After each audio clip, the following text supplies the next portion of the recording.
Hello friends, welcome back to my channel Mukesh English. In this video, we shall have a discussion of the important questions of the speech delivered by Priyanka Chopra titled Breaking the Glass Ceiling, Chasing a Dream. Let's begin it. Answer the following questions in a paragraph. Question number 1. Elaborate the title Breaking the Glass Ceiling. Introduction. In 2017, on the 26th of December, actress Priyanka Chopra was invited to the Penguin annual lecture hosted by the Penguin Random House, where she was asked to talk about the theme Breaking the Glass Ceiling, Chasing a Dream. As she spoke about the 12 rules of becoming a better version of yourself, it's a concept of the glass ceiling and its relevance that stayed with us years after listening her speech. So she says, talking about the glass ceiling, Priyanka says here, it puts my ambition in a box. It doesn't mean that glass ceiling don't exist. It does exist, but I want to be more than that. I got where I am today by being fierce, fearless, and flawed. Priyanka Chopra means to say that the term glass ceiling annoys her because it takes all her achievements and hard work and puts all these things into a box defined by largely patriarchal society. So she doesn't want that her achievement, her hard work should be confined just in a box. So as far as the Oxford Dictionary meaning says here, the breaking the glass ceiling here refers to an unacknowledged barrier to the advancement in a profession. Question number 2, explain the 12 rules of life by Priyanka Chopra, or 12 rules of becoming the best version of yourself. Introduction. In 2017, on the 26th of December, actress Priyanka Chopra was invited to the Penguin annual lecture hosted by the Penguin Random House, where she was asked to talk about the theme Breaking the Glass Ceiling, Chasing a Dream. In her speech, Priyanka Chopra spoke about the 12 rules of life. She says the rule number 1, there's only one you because there's no one like you. And I don't mean the superficial parts. I'm talking about the core of you, who you are inside. Rule number 2, Priyanka Chopra quotes, let your dreams fly, give them wings, be who you want to be just by being fearless. Rule number 3, you have never arrived enough to explore new opportunities. Rule number 4, be greedy. Be greedy for your ambitions. Be hungry for it. Don't live on someone else's benchmarks. Rule number 5, don't let anyone or any situation dictate to you who you are and who you can be. Fight for your dreams because no one else is going to fight for your dreams except you. Rule number 6, fail, fail, fail again, and then rise like a phoenix. Rule number 7, be bold and take risk. Rule number 8, surround yourself with the right people who do not stab you in the back. Rule number 9, you can never please anyone all the time. You can never please everyone all the time. Rule number 10, don't take yourself too seriously. Calm down, have fun, just enjoy this beautiful journey that we have been put on. Rule number 11, give back wherever you are. We have one world and it's ours. We need to heal it. And that starts with us.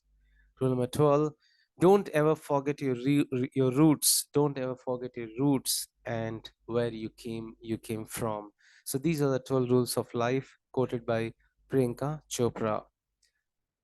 Question number 3, what are the opinions of Priyanka Chopra about failure? How to overcome failure according to Priyanka Chopra? Introduction. The Penguin annual lecture, hosted by the leading publisher Penguin Random House, took place at a packed City Fort auditorium in New Delhi on December 26, 2017. UNICEF ambassador and internationally acclaimed superstar Priyanka Chopra delivered a fantastic, excellent lecture on the title Breaking the Glass Ceiling. In this speech, she has not only spoken about the 12 rules of life, but also she has spoken about how to overcome your failure.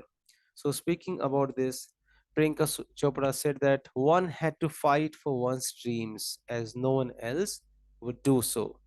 She says, "Today I know my path is mine, and the failures, even the success, are also mine. Don't settle on your dreams." The National Award winning actor said that she hates failures, but it is what one does afterwards that counts. What counts? Your failures counts. She says about failure, she says that when I fail in something that I do with all my heart and mind, I don't I don't wallow in self-pity. I roll myself in it. It's not a pretty sight, but then I cry a little. I get up and dust myself off and dive straight back again, as the only way to push failure aside is to move ahead, not ignore it, analyze it. So she says that if you are facing failure, keep the failure aside, keep moving on, don't ignore the failure. You need to analyze the failure. That's a message by Priyanka Chopra about how to overcome the failure.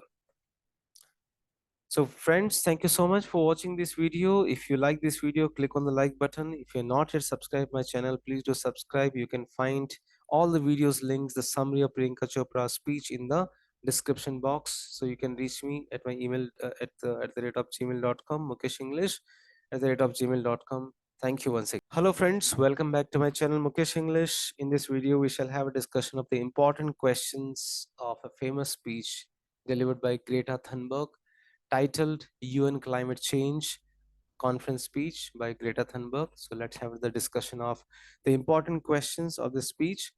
So answer the following questions in a paragraph. And the question number one, my message is that we will be watching you. Explain the statement with reference to Greta Thunberg's UN speech. Global leaders are failing youth, and 16 years old activist Greta Thunberg addressed on 23rd September 2019. She addressed 60 world leaders at the United Nations Climate Action Summit about the need for the urgent action on climate change, warning, "We will be watching you." Her assessment was very concise, blunt, and very searing. She said, "People are suffering, people are dying, entire ecosystems are collapsing." She says, "We are in the beginning of a mass extinction, and all you can talk about is money and fairy tales of external economic growth."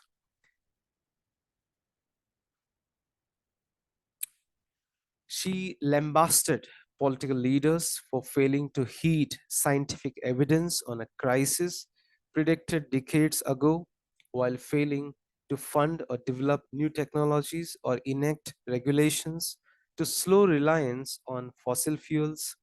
She labeled failures to act as evil while insisting she did not want to believe that was the case.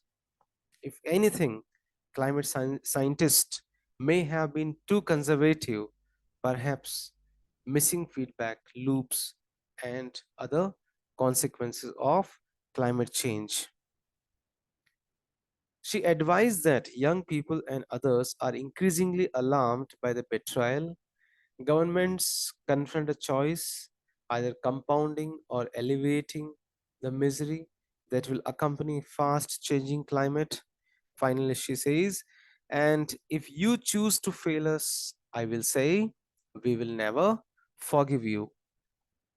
Question number two, what is Greta's urge in the speech? On 23rd September 2019, Greta Thunberg addressed the assembled world leaders at the 2019 UN Climate Action Summit held in the New York City, accusing world leaders of stealing her dreams and her childhood by their inaction on climate change. She opened her speech to the General Assembly with an impassioned introduction, which was widely covered by the media. She said, "This is all wrong. I shouldn't be here. I shouldn't be back in school. I should be back in school on the other side of the ocean. Yet you all come to us, young people, for hope. How dare you? You have stolen my dreams and my childhood with your empty words, and yet I am one of the lucky ones. People are suffering, people are dying, entire ecosystems are collapsing. We are in the beginning of mass extinction, and all you can talk about is money and fairy tales of eternal economic growth. How dare you? Her remarks ended with a warning. She said, "You are failing us." But the young people are starting to understand your betrayal. The eyes of all future generations are upon you. And if you choose to fail us, I say, we will never forgive you. So, friends, this is how I have solved the questions of the speech by Greta Thunberg. If you have any questions, you can mail me. Go through the description box where you can see the summary of all the speeches as well as the other lessons, important questions, model question papers link. Kindly go through the description box. Do subscribe the channel. Click on the like button. Thank you once again. Hello friends, welcome back to my channel Mukesh English. Friends, in this video we shall have the discussion of all the important questions of the speech by Swami Vivekananda titled Speech at World Religious Conference Chicago, and this speech is under um, third semester BCA B.SC Generic English under the universities BU Bangalore University and Bangalore North University. So let's have the discussion of important questions of the speech delivered by Swami Vivekananda. Answer the following questions in a paragraph. Question number one: Hinduism taught the world both tolerance and universal acceptance. Explain. Swami Vivekananda is best known in the United States for his groundbreaking speech to the 1893 World's Parliament of Religions, in which he introduced Hinduism to America and called for religious tolerance and an end to fanaticism. Swami Vivekananda feels proud to belong to a religion which has taught the world both tolerance and universal acceptance. He says that we believe not only in universal toleration, but we accept all religions as true. He feels proud to belong to a nation which has sheltered the persecuted and the refugees of all religions and all nations of the earth. He gives an example of he gives an examples of Israelites who took refuge with us in the very year with which in the very year where the holy temple was shattered to pieces by Roman tyranny. Even our religion has sheltered Even our religion has also sheltered and is still fostering remnant grant, remnant grant, remnant grant, Zoroastrian nation. So this is how Hinduism taught the world both tolerance and universal acceptance, in the words of Swami Vivekananda. Question number two: according to Swami Vivekananda, how would be society have been far more advanced? Speaking about society, Swami Vivekananda says sectarianism, bigotry, and its horrible descendants, fanaticism, have long possessed this beautiful earth. They have filled the earth with violence, drenched it with often and often with human blood, destroyed, destroyed civilization, sent whole nations to despair. Had it not been for these horrible demons, human society would have been far more advanced than it is today. But the time has come, and I fervently hope that the bell that tolled this morning in honor of this convention may be the death knell of all this fanaticism. So this fanaticism will not be in the future, of all persecutions with the sword or with the pen, and of all uncharitable feelings between persons wending their ways to the same goal. That's what he says about the society. Question number three: how does religious convention describe the doctrine preached in Gita? On September 11, 1893, Swami Vivekananda addressed the Parliament of Religions at Chicago. He says that the present convention, which is one of the most august assemblies ever held, is in itself a vindication, a declaration to the world of the wonderful doctrine preached in the Gita. It's mentioned here, whomsoever comes to me, through whatsoever form I reach them, all are struggling through paths which in the end lead to me. Question number 4. Bring out the significance of Swami Vivekananda's address at Chicago. This is the extra question which I have coined. Swami Vivekananda's iconic speech on Hinduism was delivered at the Parliament of the World's Religions in Chicago on September 11, 1893. This historic address marked his introduction of Hinduism and Indian spirituality to the Western world. He emphasized the importance of religious tolerance, universal acceptance, and the idea that all religions lead to the same truth. Vivekananda spoke against sectarianism, fanaticism, and called for a harmonious coexistence of different faiths. Vivekananda began his speech with the famous words, Sisters and Brothers of America, which captivated the audience and set the tone for his message of universal brotherhood and religious tolerance. Vivekananda went on to speak about the importance of tolerance and acceptance of different religious beliefs and emphasized the idea that all religions ultimately lead to the same truth. He also spoke about the need for a harmonious coexistence of different faiths and the importance of recognizing the divinity within each individual. The speech had a profound impact on the audience and established Swami Vivekananda as a significant figure in the global interfaith dialogue. His message of universalism, tolerance, and the spiritual essence of Hinduism left a lasting impression and continues to inspire people around the world to this day. So friends, thank you so much for watching this video. The summary of this speech and all the other lessons and the other speeches summary could be seen in the description box. You can go through the links. All the videos links are available in the description box. So thank you so much. Click on the like button, subscribe the channel. If you have any questions, you can reach me at mukeshenglish@gmail.com. Thank you once again. Hello friends, welcome back to my channel Mukesh English. Here we are going to have a discussion of the important questions of the speech delivered by Dr. B.R. Ambedkar. We are going to have the important questions discussion of an important speech titled Constituent Assembly Speech on December 17, 1946, delivered by Dr. B.R. Ambedkar.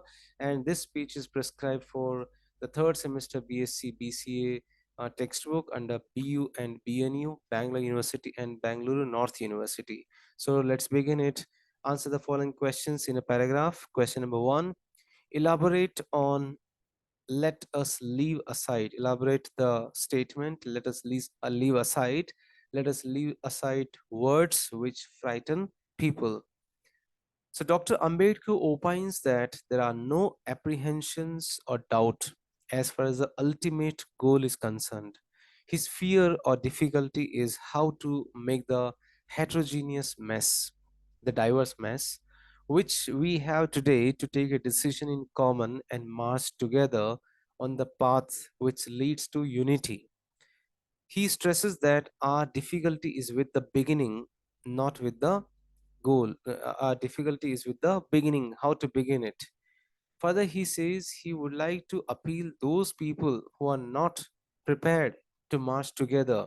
So he says he appeals, saying that let us leave aside our slogans, let us leave aside words which frighten people, let us even make concession to the prejudices of our opponents, bring them in so that they may willingly join with us on marching upon that road which leads to unity. So, in this manner, he appeals everyone to support Dr. Jayakar's amendment. Question number 2. Write a note on two different sets of polity.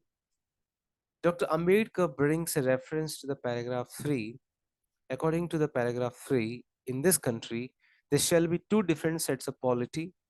One at the bottom, that is the autonomous provinces or the states or such other areas as care to join a united India. These autonomous units will have full powers. They will also have residuary powers at the top, second one, at the top and over the provincial units, there will be a union government having certain subjects for legislation, for execution, and for administration. Thus, there are two sets of polity. One is the autonomous provinces or states, and the other is the union government. Dr. Ambedkar also suggests the need of an intermediate polity, that is, a sub federation between the union government and the provinces. Question number 3. Mention the two different questions raised which struck Dr. Ambedkar. That's an extra question from my side. So answer is here, mentioning the two important questions which struck Dr. Ambedkar.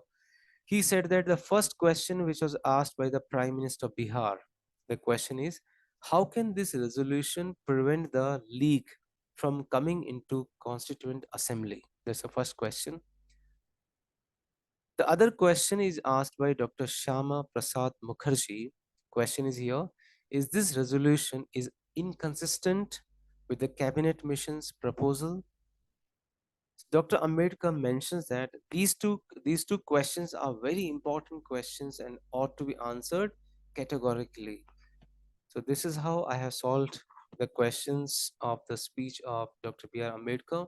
You can go through the description box, the speech summary, and all the other lessons of third semester BCA, B.SC lessons with links, videos, links you can see in the description box. Subscribe the channel. Please click on the like button. If you have any questions, you can reach me at mukeshenglish@gmail.com. Thank you so much. Hello friends, welcome back to my channel Mukesh English. This is Mukesh Soni. Friends, in this video we shall have a discussion of the important questions of a famous speech titled Visionary Leadership delivered by Kiran Bedi, and this speech is prescribed for the third semester BCBSc Generic English under Bangalore University and Bangalore North University. So let's have a discussion of the important questions of Kiran Bedi's speech. So you need to answer the following questions in a paragraph. Question number 1, write a note on Kiran Bedi as a police officer. Dr. Kiran Bedi joined the Indian Police Service as a tough woman, a woman with determined stamina, because she used to run for her tennis titles. When she joined the Indian Police Service, she was a new pattern of policing. There was a new pattern of policing. For her, policing means power to correct, power to prevent, power to detect. So it was very different definition of policing those days. So generally, policing is considered as a power to detect or power to punish. But Kiran Bedi made it as a power to prevent.